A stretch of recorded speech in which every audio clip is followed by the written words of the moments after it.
Hello everyone, this is Ravi Rankawat, your friend and English educator. कैसे हैं आप सब लोग? I hope you all are fine और मेरी क्लासेस को एंजॉय कर रहे होंगे। पिछले वीडियो में हमने बात की थी सब्जेक्ट वर्ब एग्रीमेंट की, जिसे सिंटेक्स भी कहा जाता है और कनकॉर्ड भी कहा जाता है। इसकी हमने बात की थी कि सब्जेक्ट वर्ब एग्रीमेंट क्या होता है कि अगर किसी सेंटेंस में वर्ब का यूज सब्जेक्ट के हिसाब से किया जाता है तो उसे ही सब्जेक्ट वर्ब एग्रीमेंट कहा जाता है भाई। ठीक है, आज कुछ रूल्स की बात करेंगे कि किस प्रकार से सब्जेक्ट को पहचानते हैं कि वो सिंगल है या प्लूरल है। मतलब इकलौता है, उसकी शादी हो गई है, सिंगल है या डबल है। और अगर वो सिंगल है तो वर्ब भी सिंगल आ जाएगी और वो डबल है तो वर्ब भी प्लूरल आ जाएगी। तो चलिए बात करते हैं बिना देरी के। पहला नियम क्या कहता है कि जब भी कोई sentence each, every, either, neither या each of, either of, neither of से शुरू हो तो क्या होता है। पहले एग्जांपल देखिए और आंसर देने की कोशिश कीजिए और फिर मैं बताऊंगा कि एक्चुअल आंसर क्या होगा। तो जैसे ईच स्टूडेंट वर्किंग हार्ड, क्या आंसर होना चाहिए आपके हिसाब से? तो यहीं पे बता देता हूं कि जब भी sentence each, every, either, neither या each of, every of, either of, neither of से शुरू हो तो सिंगुलर वर्ब आएगी। ठीक है भाई, क्या होगा कि जब भी इनसे सेंटेंस शुरू होता है तो वर्ब सिंगुलर ही आएगी, चाहे सब्जेक्ट सिंगुलर हो अपना और चाहे प्लूरल हो। ईच स्टूडेंट सिंगुलर है तो क्या आंसर हो जाएगा? Was. Each student was working hard। अगला देखो, every player does well, play या plays। अब every से शुरू हो रहा है, player भी सिंगुलर है तो वर्ब कैसी आएगी? सिंगुलर। अब इसमें से सिंगुलर कौन सी है, कैसे पता चलेगा? देखिए मैंने बताया था पिछली वीडियो में कि वर्ब अपने आप में प्लूरल होती है, उसके साथ एस या ईएस लगाएंगे ना तो वो सिंगुलर हो जाएगी भाई। तो सिंगुलर हो जाएगी तो यहां पर ये सिंगुलर है प्लेज, तो यहां पर आंसर क्या आ जाएगा? प्लेज आंसर आ जाएगा। ठीक है, क्या आगे बात करते हैं। Either of the hands, right hand. अब यहां पर देखने में लगता है कि भाई हैंड्स प्लूरल है तो प्लूरल आना चाहिए आर, लेकिन शुरू किससे हो रहा है आपका सेंटेंस? ईदर से शुरू हो रहा है। ईदर ऑफ द हैंड्स मतलब दोनों हाथों में से एक हाथ कैसा है? राइट हैंड है, तो यहां क्या आएगा? इज। हैंड्स के साथ ऐसा लगता है कि आर आना चाहिए, लेकिन यहाँ हैंड्स अपना सब्जेक्ट नहीं है। यहाँ पर ईदर ऑफ हैंड्स, हाथ में से कोई एक, दो हाथ में से कोई एक, ऐसे। Neither of the teachers taught us well, कोई भी टीचर्स हमें अच्छा नहीं पढ़ाता तो टीचर्स में से कोई भी, नीदर और ईदर दो में से कोई एक या दो में से कोई भी नहीं का सेंस देते हैं। तो यहाँ पर सेंटेंस हमारा नीदर से शुरू हुआ है।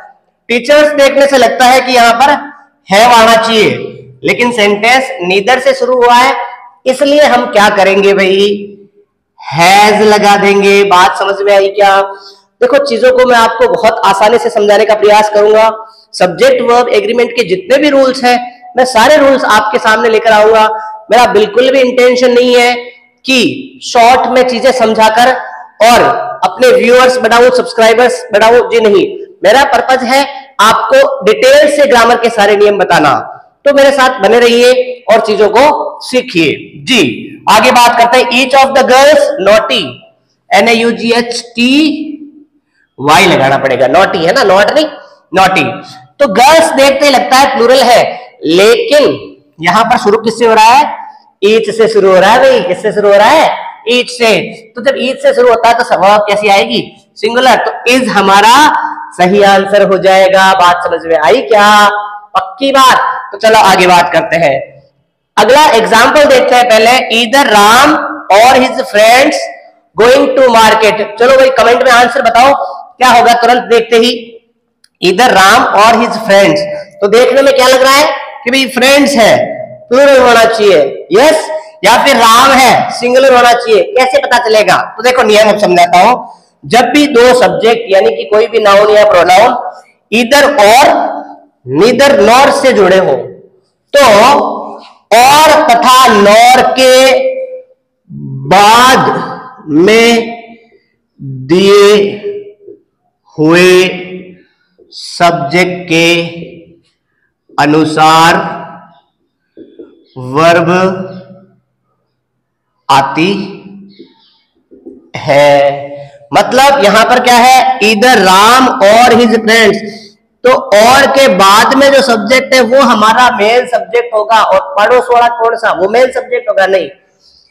और या नॉर के बाद में जो सब्जेक्ट दे रखा होगा वो हमारा मेन सब्जेक्ट होगा, और उसके अनुसार ही हम क्या भरेंगे भाई, यस वर्ब भरेंगे। तो हिज फ्रेंड्स प्लूरल है क्या, तो प्लूरल है तो हम क्या भरेंगे, प्लूरल वर्ब भरेंगे। तो यहां पर क्या आ जाएगा, वर आ जाएगा। वर आएगा तो वधु आएगा, वर आएगा ना, हाँ वर आएगी, हाँ वर आएगी नहीं, वधु आएगी नहीं, वर आएगा। क्या आंसर हो जाएगा भाई, वर हमारा आंसर हो जाएगा, क्योंकि हमारा सब्जेक्ट क्या है, और के बाद में जो दे रखा है। हम कह सकते हैं वर्ब के नजदीकी जो सब्जेक्ट होता है उसके अनुसार वर्ब आती है। अगला सेंटेंस देखो, इधर ही और आई सीन द ताजमहल। तो देखो और के बाद में क्या है, आई है। सेंटेंस किससे शुरू हो रहा है, इधर। दो नाउन किससे जोड़ रखे हैं, इधर और, यहां पर भी इधर और। तो इनसे जब जोड़ रखे होते हैं तो आई के अनुसार इनमें से क्या वर्ब आएगी, आई के साथ हैज आता है या हैव आता है, आई के साथ तो हैव आता है। तो हमारा आंसर क्या हो जाएगा भाई, हैव हमारा आंसर हो जाएगा। ऐसे ही अगला सेंटेंस देखो, neither the students nor the teacher gone. तो गॉन नहीं, गॉन। तो neither the students nor, neither nor से जुड़े हुए हैं दोनों सब्जेक्ट्स, कौन कौन, स्टूडेंट्स और टीचर। नॉर के बाद में क्या है, द टीचर। तो जब भी द टीचर आएगा मतलब सिंगुलर है, तो नॉर के बाद जब भी कोई सब्जेक्ट आएगा उसके अनुसार वर्ब आएगी। टीचर सिंगुलर है तो सिंगुलर के साथ क्या आएगी, सिंगुलर आएगी, क्या वर्ब। तो यहां क्या आ जाएगा भाई, हैज आ जाएगा।